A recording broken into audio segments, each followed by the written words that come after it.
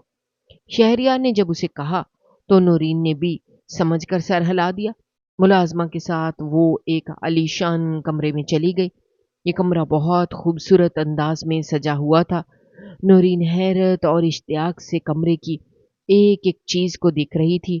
ملازمہ اسے یہاں چھوڑ کر جا چکی تھی اور نورین کو جیسے یقین نہیں آ رہا تھا کہ اب سے وہ اس کمرے میں رہے گی۔ وہ بے اختیار بستر پر گر گئی جو بے حد نرم تھا، اور وہاں لیٹتے ہی اسے نیند نے آ گھیرا۔ نہ جانے کتنے گھنٹے وہ سوتی رہی، لیکن جب اس کی آنکھ کھلی تو کمرے میں اندھیرا تھا اور صرف گھڑی کی ٹک ٹک سنائی دے رہی تھی۔ وہ ایک دم ہڑبڑا کر اٹھی۔ اندازے سے اس نے سارے ٹیبل پر پڑے ہوئے لیمپ کی لائٹ آن کر لی۔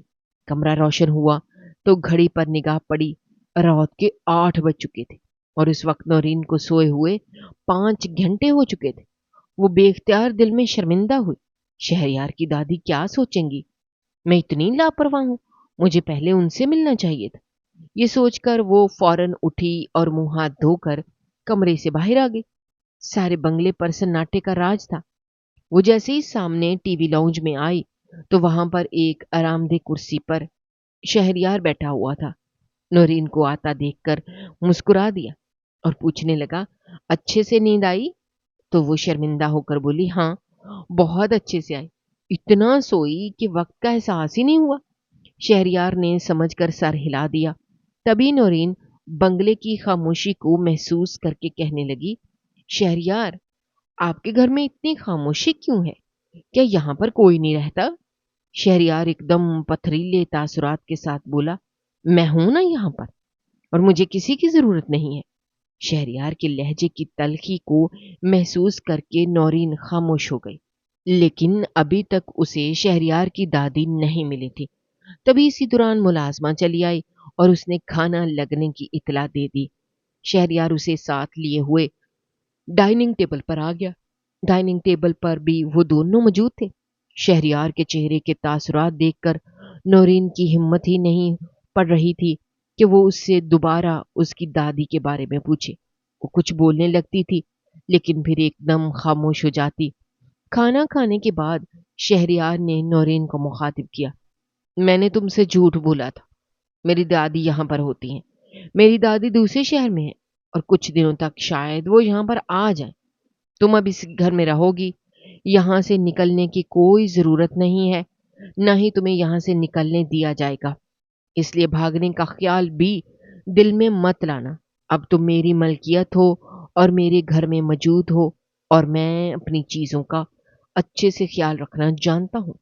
شہریار کی عجیب و غریب باتیں، جو اس کا لہجہ نورین کو عجیب سے احساس سے دو چار کر گیا۔ وہ جو پہلے ہی دبی ہوئی شخصیت کی مالک تھی، شہریار کی ان باتوں کے ساتھ مزید اپنے آپ میں سمٹ گئی۔ وہ کچھ بول ہی نہ پائی، لیکن یہ تو ایک نئی شروعات تھی۔ نورین اس گھر میں رہنے لگی، لیکن شہریار جب بھی اس کے سامنے آتا نورین سہم جاتی، کیونکہ اس کی آنکھوں میں اسے عجیب سے انگارے دکھائی دیتے۔ شہریار اسے بڑے عجیب انداز میں مخاطب کرتا، اس کا انداز تحکم لیے ہوئے ہوتا، اور وہ نورین سے اپنے سارے کام کروانے لگا۔ نورین کو اس پہ کوئی اعتراض نہیں تھا، وہ خوشی خوشی شہریار کے سارے کام کرتی۔ اگر جو شہریار کا رویہ اس کے ساتھ اچھا ہوتا تو شاید وہ خود کو خوش قسمت سمجھتی، لیکن شہریار تو اب اسے اپنی ملکیت سمجھنے لگا تھا۔ سارے کام اس سے کروا کر اس نے اسے ایک ملازمہ کا درجہ دیا ہوا تھا، اور نورین کو یہ گوارا نہیں تھا۔ ایک بار تو وہ غصے اور بے بسی سے پھٹ پڑی، رونے لگی، آپ نے مجھے یہاں پر قید کر کے رکھ لی، جبکہ میں یہاں اس طرح نہیں رہنا چاہتی، آپ مجھے آزاد کر دیں، مجھے میرے گھر واپس جانا ہے۔ نورین کی التجا کا شہریار پر کوئی اثر نہ ہوا، بلکہ وہ طنز بھرے انداز میں کہنے لگا، ہاں تمہیں اسی جہنم میں جانا ہے جہاں پر تمہارا نشئی باپ تمہارا منتظر ہوگا، تمہیں دیکھتے ہی فوراً ہی اپنے جیسے کسی نشائی کے سپرد کر دے گا۔ تمہیں یہ عزت کی زندگی گوارا نہیں۔ شہریار کے لہجے میں کاٹ تھی جس نے نورین کا دل چیر کر رکھ دیا تھا۔ ہاں، مجھے اس طرح یہاں رہنا گوارا نہیں۔ میں صرف تمہاری حاکمیت کی تسکین کے لیے یہاں نہیں رک سکتی۔ میں کوئی کھلونا نہیں ہوں۔ نورین کے انداز میں بے بسی تھی۔ شہریار ہنسا اور اس کے قریب آ کر کہنے لگا، تم ایک ٹوٹی ہوئی گڑیا ہو اور میں ٹوٹی ہوئی چیزوں سے کھیلتا ہوں، ان سے تسکین حاصل کرتا ہوں۔ تم میرے لیے سکون کا ایک ذریعہ ہو۔ شہریار کے عجیب سے انداز پر نورین کے حسین چہرے پر خوف کا سایہ لہرا گیا۔ وہ خوف زدہ ہو کر بولی، نہیں، یہ ٹھیک نہیں ہے۔ تاہم شہریار نے جب اسے نکاح کا بتایا تو نورین بے بسی سے اسے دیکھتی رہ گئی۔ اس نے اپنے طور پر اسے منع بھی کیا، لیکن وہ جانتی تھی کہ شہریار جو کہتا ہے وہ کر دکھاتا ہے۔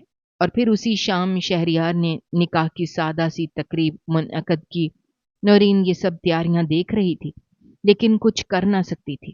شہریار نے نورین کے لیے بہت خوبصورت سفید رنگ کا جوڑا منگوایا جس کے اوپر سفید، سلور اور گولڈن امتزاج سے کام کیا ہوا تھا۔ اپنی منفرد ڈیزائننگ کی بدولت وہ جوڑا بے حد حسین معلوم ہو رہا تھا۔ نورین بے ساختہ اسے دیکھتی رہ گئی، اور جب وہ جوڑا نورین نے پہنا اور بیوٹیشن کے ماہر ہاتھوں نے اسے سنوارا تو خود نورین سے بھی اپنا آپ پہچاننا مشکل ہو گیا۔ وہ جب دوپٹہ سر پہ جمائے لاؤنج میں آئی تو ایک لمحے کے لیے شہریار بھی مبہوت ہو کے دیکھتا رہ گیا۔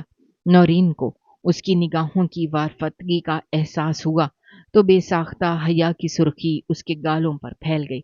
حالانکہ یہ نکاح عام حالات میں نہیں ہو رہا تھا، نہ ہی نورین اور شہریار عام لوگ تھے، لیکن اس وقت ان دونوں کے چہرے پر نکاح کی سچی خوشی کا عکس موجود تھا۔ وہ لمحہ جب ان دونوں نے قبول ہے کہا تو ایک لمحے میں ہی دل کی حالت بدل گئی۔ نکاح کے بعد نورین کو شہریار کے کمرے میں لے جایا گیا۔ جبکہ شہریار کے دوست ابھی وہیں موجود تھے، وہ انہی کے پاس رک گیا۔ وہ آج پہلی بار شہریار کا کمرہ دیکھ رہی تھی۔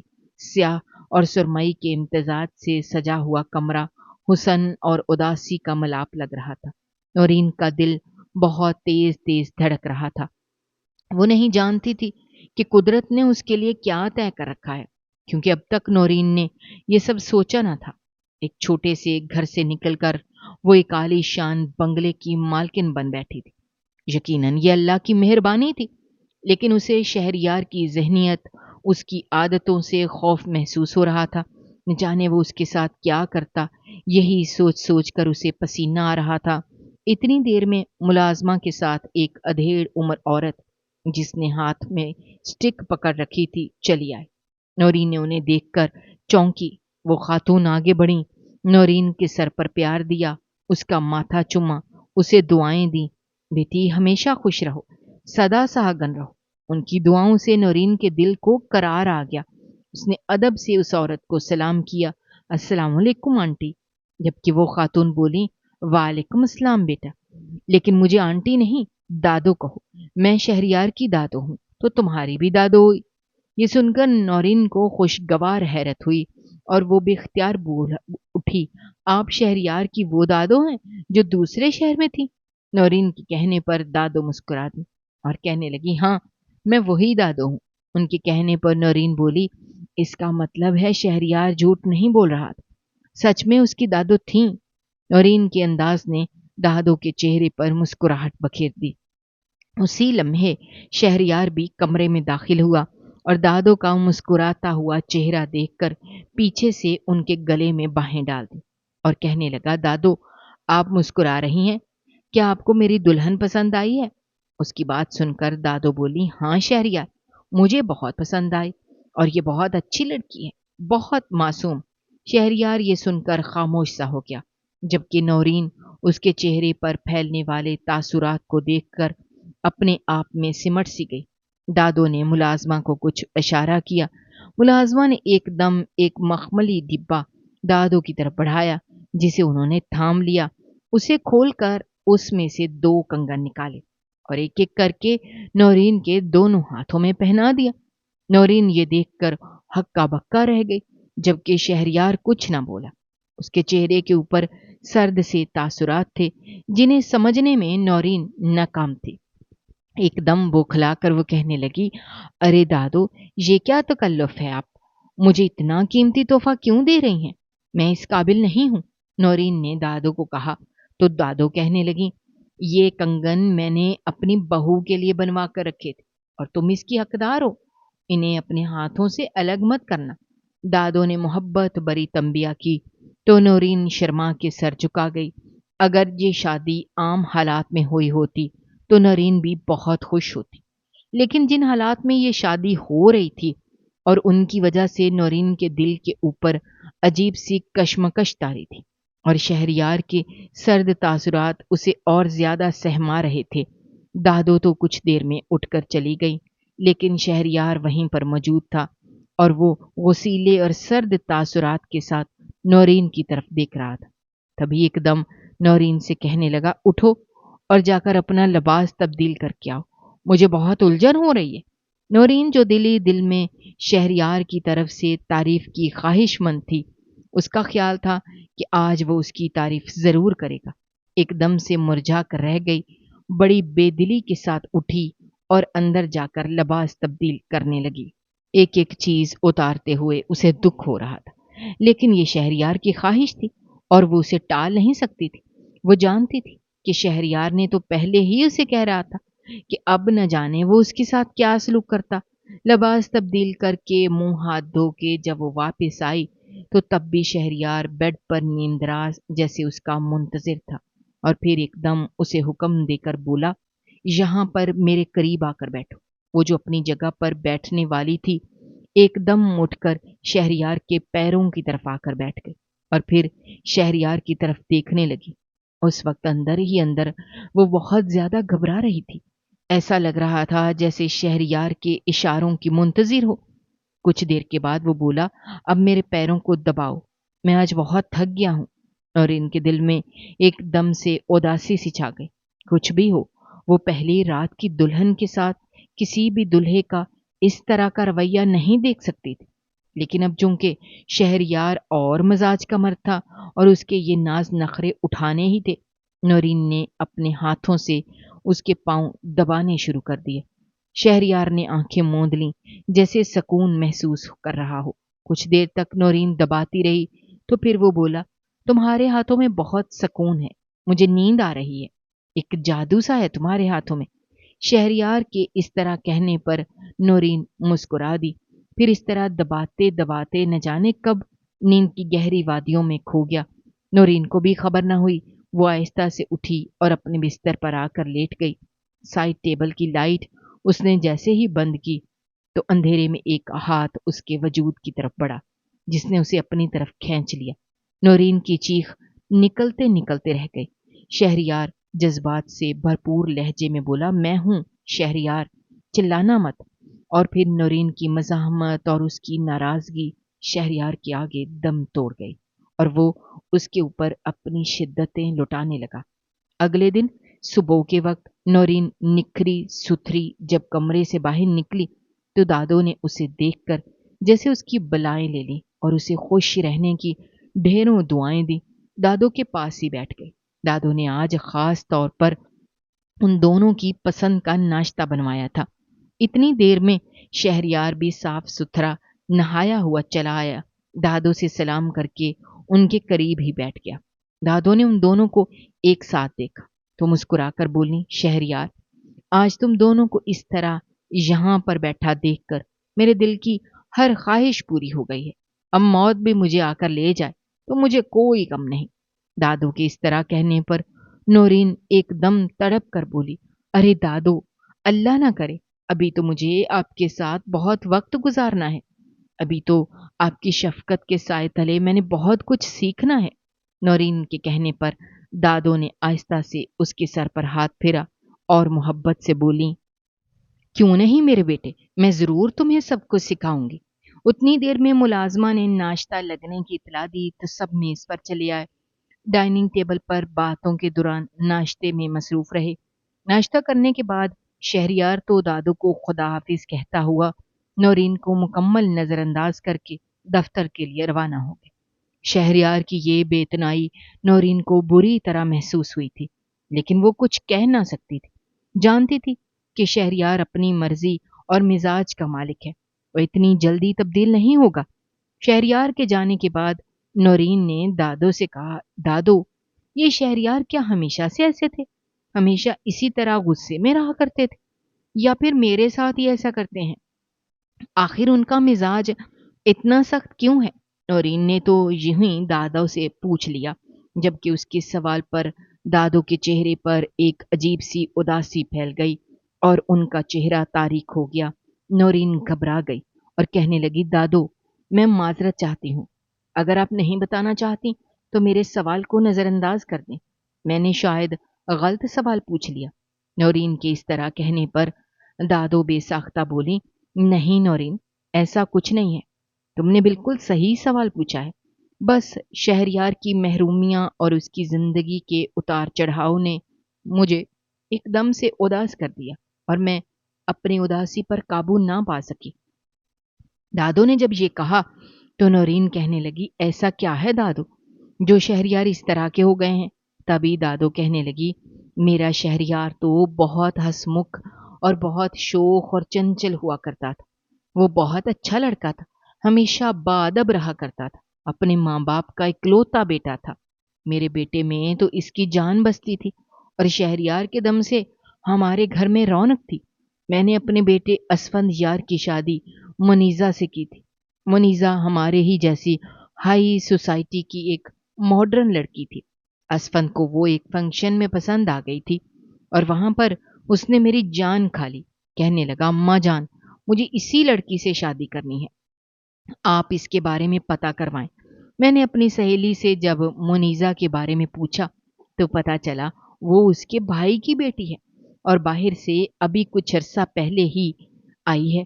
بس پھر میں نے فوراً اسفند یار کا رشتہ منیزا کے لیے پیش کر دیا اور کہا کہ تم میرے بیٹے کو اچھی طرح سے جانتی ہو، اس میں کوئی بری عادت نہیں ہے، نہ ہی وہ کسی نشے میں مبتلا ہے۔ وہ ایک سیدھی سادی زندگی گزارتا ہے اور ایک اچھی عادت کا بہترین اور کامیاب بزنس مین ہے۔ میں اسفند یار کے لیے اس کا رشتہ مانگتی ہوں۔ میری سہیلی تو بہت خوش ہوئی، کہنے لگی، یہ تم نے بہت اچھا کیا، میں اپنے بھائی سے ضرور اس سلسلے میں بات کروں گی۔ اگر انہیں بھی اسفند یار پسند آیا تو میں یہ رشتہ طے کروا دوں گی۔ اپنی سہیلی کی بات سن کر میں مطمئن ہو گئی، کیونکہ بزنس سرکل میں اسفند یار کا بہت بڑا نام تھا اور کوئی بھی اس کے رشتے کے لیے انکار نہیں کر سکتا تھا۔ اور پھر میرا یہ یقین سچ ثابت ہوا۔ اسفند یار کے رشتے کو قبول کر لیا گیا اور اپنی سہیلی کی طرف سے گرین سگنل ملتے ہی میں باقاعدہ طور پر رشتہ لے کر گئی اور منیزا کی انگلی میں ڈائمنڈ کی رنگ پہنا دی۔ منیزا سنجیدہ سی شکل بنائے ہوئے پوری تقریب میں یوں ہی بیٹھی رہی، جبکہ اسفند یار کے چہرے پر بہت رونق تھی اور سچی خوشیوں کا عکس اس کی آنکھوں میں جھلملا رہا تھا۔ میں نے منگنی کی تقریب میں ہی شادی کی تاریخ فکس کر دی اور جلد ہی شادی کی تیاری شروع ہو گئی۔ بہت دھوم دھام سے میں اپنی بہو کو بیاہ کر اس گھر میں لے کے آئی۔ منیزا اور اسفند یار کی جوڑی کو ہمارے حلقہ احباب میں بہت سراہا گیا تھا اور سب ان دونوں کی جوڑی کو چاند سورج کی جوڑی کہتے تھے۔ اسفند یار جتنا اس شادی پر خوش تھا، منیزا کے تاثرات اتنے ہی خاموش اور کسی اسرار میں لپٹے ہوئے تھے۔ اس کا عقدہ جلد ہی کھل گیا۔ شادی کے بعد منیزا کی ناپسندیدگی واضح طور پر سامنے آ گئی۔ منیزا اس رشتے سے خوش نہیں تھی، وہ کہیں اور شادی کرنا چاہتی تھی، لیکن اس کے والدین نے اس کے اوپر یہاں شادی کے لیے دباؤ ڈالا اور یوں اس کی شادی یہاں ہو گئی۔ منیزا اور اسفند یار کی ایک دن بھی نہ بنی، دونوں کے درمیان آئے دن جھگڑے رہتے۔ انہیں جھگڑوں کے دوران جب شہریار کی پیدائش ہوئی تو منیزا اسے بھی نظر انداز کرنے لگی۔ اپنے غصے اور گھٹن میں وہ شہریار کی طرف بھی توجہ نہ دیتی۔ شہریار ایک نینی کے ہاتھوں پلنے لگا۔ میں جب بھی یہاں آتی شہریار کی دیکھ بھال کرتی، اسے پیار کرتی، اس کا خیال رکھتی، لیکن ملازموں کے ہاتھوں پلتے ہوئے شہریار کو جب منیزا اور اسفند یار کی بے اتنائی سہنی پڑتی تو وہ اندر ہی اندر گھٹن کا شکار ہوتا گیا وہ اپنے آپ میں سمٹتا چلا گیا، اس کے اندر غصہ بھرتا گیا۔ میں اسے جتنی بھی محبت کر لیتی لیکن اس کے ماں باپ کی محبتیں اسے نہیں دے سکتی تھی۔ شہریار 10 سال کا تھا جب منیزہ ہمیشہ کے لیے اسفندیار کو چھوڑ کر چلی گئی۔ وہ دن شہریار کی آنکھوں میں نقش ہو کر رہ گیا تھا۔ نہ جانے کیا بات تھی، اس کے بعد شہریار کو کسی نے مسکراتے ہوئے نہیں دیکھا۔ اسفندیار نے اسے بورڈنگ میں پڑھنے کے لیے بھیج دیا، خود دوسری شادی کر کے لندن شفٹ ہو گیا۔ کیونکہ کچھ بھی تھا، منیزہ اس کی پہلی بیوی تھی، اس کی پہلی محبت تھی، اور اس کے جانے کے بعد اسفندیار بھی اندر سے بہت ٹوٹ چکا تھا۔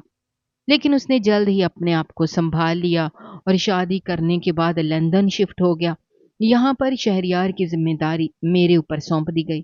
شہریار جب چھٹیوں میں میرے پاس گھر آتا تو میں ہر ممکن کوشش کرتی، اسے دلاسا دیتی، سمجھاتی رہتی، اس کا ذہن صاف کرنے کی کوشش کرتی، لیکن اس لڑکے کے اندر غصہ شدید بھر چکا تھا۔ وہ کسی طور پر بھی کم نہیں ہو رہا تھا۔ میری ساری کوششیں بیکار ٹھہریں اور شہریار کا غصہ کبھی ختم نہ ہوا اور نہ ہی کبھی اس نے ختم ہونے دیا۔ وہ کسی بھی لڑکی میں دلچسپی نہیں لیتا تھا، نہ ہی اس نے کبھی کسی لڑکی سے کلام کیا۔ اسے سب لڑکیاں اپنی ماں جیسی لگتی تھیں۔ لیکن اب اچانک جب اس نے تمہارا ذکر کرنا شروع کیا تو میں بہت حیران ہوئی، لیکن اندر ہی اندر میں خوش تھی کہ چلو شہریار نے کسی لڑکی کے بارے میں دلچسپی تو ظاہر کی۔ اور پھر اس نے جب مجھے اپنے نکاح کے بارے میں بتایا تو میں بے انتہا خوش ہو گئی۔ مجھے لگا کہ شہریار اب اپنی زندگی میں آگے بڑھ چکا ہے، وہ اب خوش رہنا چاہتا ہے۔ اس لیے میں نے اسے فوراً نکاح کی اجازت دے دی اور عین اس کے نکاح والے دن یہاں پر آ کر اسے سرپرائز دے دیا۔ میں نہیں جانتی کہ تمہارے ساتھ شہریار کا رویہ کیسا ہے، وہ تم سے کیا چاہتا ہے، لیکن میں اتنا جانتی ہوں کہ شہریار نے پہلی بار کسی لڑکی پر اعتماد کیا ہے، پہلی بار اس نے کسی لڑکی سے رشتہ جوڑا ہے۔ تم شہریار کو مایوس مت کرنا، اس کا ہمیشہ خیال رکھنا۔ دادو نے یہ کہتے ہوئے ایک دم میری طرف محبت بھری نظروں سے دیکھا تو میں نے آہستہ سے سر ہلا دیا۔ شہریار کے اندر کی گتھی اب سلجھ چکی تھی۔ وہ اپنے ماں باپ کے رویے اور ان کی بے رخی کی وجہ سے ایسا ہو گیا تھا، ورنہ وہ مزاج کا برا نہیں تھا۔ مجھے اب اندازہ ہو گیا تھا، حالانکہ میں 1 مہینہ سے شہریار کے گھر پر تھی، لیکن اس نے آج تک کبھی مجھے ہاتھ نہیں لگایا، کبھی مجھے چھونے کی کوشش نہیں کی۔ بس وہ غصہ کرتا تھا اور عجیب سا نفسیاتی دکھائی دیتا تھا۔ میں اگر پہلے اس کے بارے میں جان جاتی تو اس کا رویہ سمجھنے میں مجھے آسانی ہوتی، لیکن میں جانتی تھی کہ اب بھی دیر نہیں ہوئی۔ میں اب بھی اپنی محبت سے، اپنی وفا سے شہریار کا دل جیت سکتی ہوں۔ میں نے دادو سے کہا، دادو آپ فکر مت کریں، میں شہریار کے ہونٹوں پر مسکراہٹ بکھیر کر رہوں گی۔ میرے چہرے پر ایک عزم دیکھ کر دادو مسکرا دیں اور انہوں نے میرا ہاتھ تھام کر اپنے ہونٹوں سے لگا لیا۔ اس دن شام کے وقت میں نے شہریار کی پسند کا کھانا بنایا۔ یہ سب کچھ میں نے دادو سے پوچھ کر بنایا۔ شہریار کے آنے سے پہلے میں نے ہلکا سا تیار ہو گئی۔ جب وہ دفتر سے لوٹا تو فوراً اسے پانی کا گلاس لا کر دیا۔ اس انداز کو شہریار نے بغور دیکھا تھا۔ میں جانتی تھی کہ وہ کیا دیکھ رہا ہے۔ مسکراتے ہوئے اسے سارے دن کا احوال پوچھا، لیکن وہ کچھ نہ بولا اور مجھے نظر انداز کیے رکھا۔ تاہم میں دل برداشتہ نہیں ہوئی۔ میں جانتی تھی کہ ایسا کر کے وہ اپنی انا کو تسکین پہنچا رہا ہے اور مجھے نظر انداز کر کے وہ ہر اس عورت کو نظر انداز کر رہا ہے جس نے اسے کسی بھی طرح سے چوٹ پہنچائی۔ شہریار فریش ہونے کے لیے کمرے میں چلا گیا تو میں نے اتنی دیر میں میز پر کھانا لگا دیا۔ جیسے ہی ڈائننگ ٹیبل پر آیا، ہر چیز اپنی پسند کی دیکھ کر دادو سے کہے بنا نہ رہ سکا، دادو آج تو سب کچھ آپ نے میری پسند کا بنایا ہے۔ دادو مسکرانے لگی، کہنے لگی، یہ میں نے نہیں بنایا بلکہ تمہاری بیوی نے بنایا ہے اور بہت محبت سے بنایا ہے، کھا کر بتاؤ کیسا ہے۔ شہریار کے چہرے پر ایک دم غصے بھرے تاثرات واضح ہو گئے۔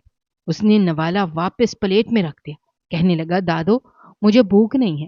دادو بھی ایک دم سنجیدہ ہو گئیں اور شہریار سے کہنے لگیں، بیٹا دیکھو، کسی ایک شخص کی سزا تم کسی دوسرے شخص کو نہیں دے سکتے۔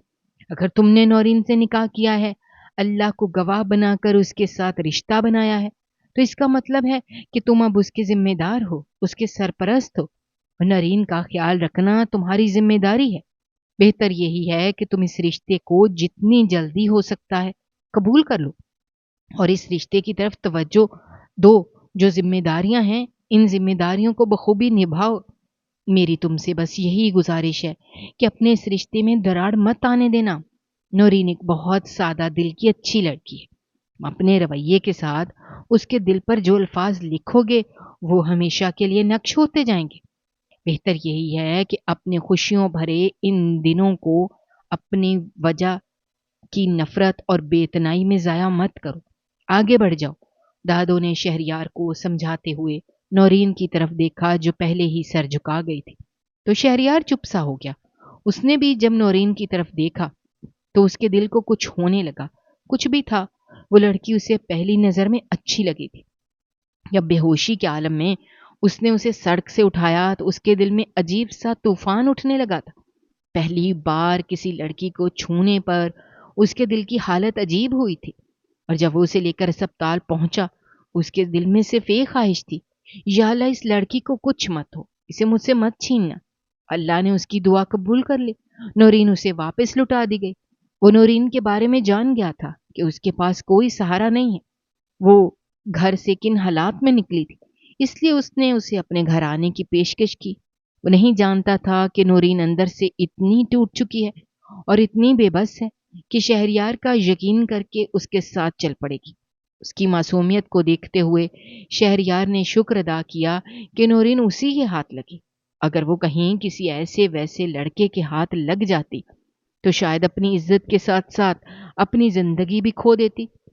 شہریار جب اسے گھر لے آیا، صحیح معنوں میں نورین کی اچھائیاں اس کے اوپر کھلنے لگی تھیں، اور وہ جان پایا تھا کہ نورین کتنی سادہ مزاج اور خیال رکھنے والی ہے۔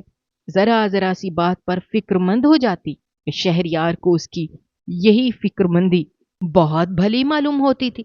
آج جب شہریار کے کھانا نہ کھانے پر وہ اداس ہو گئی تو شہریار کو بھی بہت عجیب لگا تھا۔ اس نے وہ نوالا اٹھا کر منہ میں ڈال لیا۔ اس کی اس حرکت پر جب نورین نے دیکھا تو بے ساختہ اس کے ہونٹوں پر مسکراہٹ امڈ آئی۔ میز کے اوپر جو تناؤ تھا وہ اب ختم ہو چکا تھا۔ ماحول میں اب دوبارہ سے شگفتگی پھیل چکی تھی۔ کھانے سے فارغ ہو کر نورین شہریار کی پسندیدہ بلیک کافی بنا کر جب کمرے میں آئی تو وہ سامنے بیڈ پر بیٹھا ہوا تھا اور کسی گہری سوچ میں مگن تھا۔ نورین نے کافی لا کر سائڈ ٹیبل پر رکھی، شہریار سے کہنے لگی، آپ کی کافی جیسی آپ کو پسند ہے؟ نورین کے کہنے پر شہریار ایک دم چونکا، پھر ناسمجھی سے اسے دیکھنے لگا۔ نورین نے ہاتھ سے کافی کی طرف اشارہ کیا تو شہریار سمجھ کر مسکرا دیا، پھر نورین کا ہاتھ تھام کر اسے اپنے مقابل بٹھایا اور کہنے لگا، میں بہت برا ہوں نا؟ میں نے آج تک تمہیں کوئی خوشی نہیں دی، ہمیشہ تمہاری تذلیل کی، تمہیں ڈراتا رہا، دھمکاتا رہا، تمہارے اوپر غصہ کرتا رہا، چیختا رہا، لیکن تم نے آج تک مجھے کچھ نہیں کہا۔ مجھے صحیح معنوں میں اب اپنی غلطیوں کا احساس ہو رہا ہے۔ تمہاری محبت اور وفا نے میرے اندر اپنے قدم جما لیے ہیں اور میرے اندر کا غصہ اور بیزاریت ہوا بن کر اڑ گئی ہے۔ میں اب خود کو بہت ہلکا پھلکا محسوس کر رہا ہوں، لیکن اس کے ساتھ ساتھ میں خود کو تمہارا مجرم بھی محسوس کر رہا ہوں۔ مجھے حق نہیں پہنچتا کہ میں تمہارے ساتھ یہ سب کروں، مجھے معاف کر دینا۔ شہریار نے یہ کہتے ہوئے ایک دم سے اپنے ہاتھ نورین کے سامنے جوڑ دیے۔ نورین جو پہلے ہی اس کی باتوں کو بڑی حیرانی سے سن رہی تھی، ایک دم بکھلا اٹھی۔ اس نے جلدی سے اس کے ہاتھ تھام لیے اور اپنے ہونٹوں سے لگا کر بولی، آپ کو مجھ سے معافی مانگنے کی کوئی ضرورت نہیں ہے۔ مجھے آپ کی کسی بھی بات نے دکھ نہیں پہنچایا، میں آپ سے ناراض نہیں ہوں۔ نورین کے اس طرح کہنے پر شہریار مسکرا اٹھا اور پھر سائڈ ٹیبل کی دراز سے ایک مخملی کیس نکالا، اسے کھول کر اس میں سے ڈائمنڈ کا ایک بریسلیٹ نکالا اور کہنے لگا، یہ بریسلیٹ میں نے اس دن خریدا تھا جس دن تمہیں گھر لے کر آیا تھا۔ میں تمہیں اسی دن یہ دینا چاہتا تھا، لیکن میری انا نے مجھے ایسا کرنے سے روک دیا۔ آج نہ تو میری انا زندہ ہے، نہ ہی میرے اندر وہ غصہ باقی ہے۔ میں تمہیں یہ بریسلیٹ خود اپنے ہاتھوں سے پہنانا چاہتا ہوں، یہ میری محبت کا تحفہ ہے۔ شہریار نے یہ کہہ کر نورین کی آنکھوں میں دیکھا تو وہ شرما کر سر جھکا گئی۔ آہستہ سے اس نے اپنا ہاتھ آگے کیا تو وہ بریسلیٹ شہریار نے خود اس کی کلائی میں پہنا دیا اور کہنے لگا، تمہارا شکریہ کہ تم میری زندگی میں چلی آئے۔ آج کے بعد تمہیں مجھ سے کوئی شکوہ شکایت نہیں ہوگی۔ نورین نے جواباً کہا، آپ کا شکریہ۔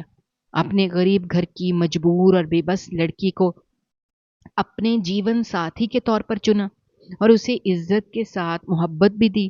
میں آپ کی بے حد مشکور ہوں کہ آج آپ کی بدولت نورین اپنے مقام کو پہچان پائی اور اپنی شخصیت کو سمجھ پائی۔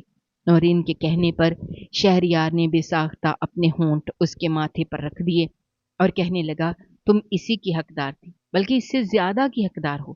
شہریار کی اس حرکت نے نورین کے اندر ایک سکون سا اتار دیا تھا اور اسے اب اس بات کا یقین ہونے لگا تھا کہ زندگی پھولوں بھری راہ گزر ہوگی، جہاں پر شہریار کے سنگ چلتے ہوئے اسے کسی کانٹے کا ڈر نہیں ہوگا۔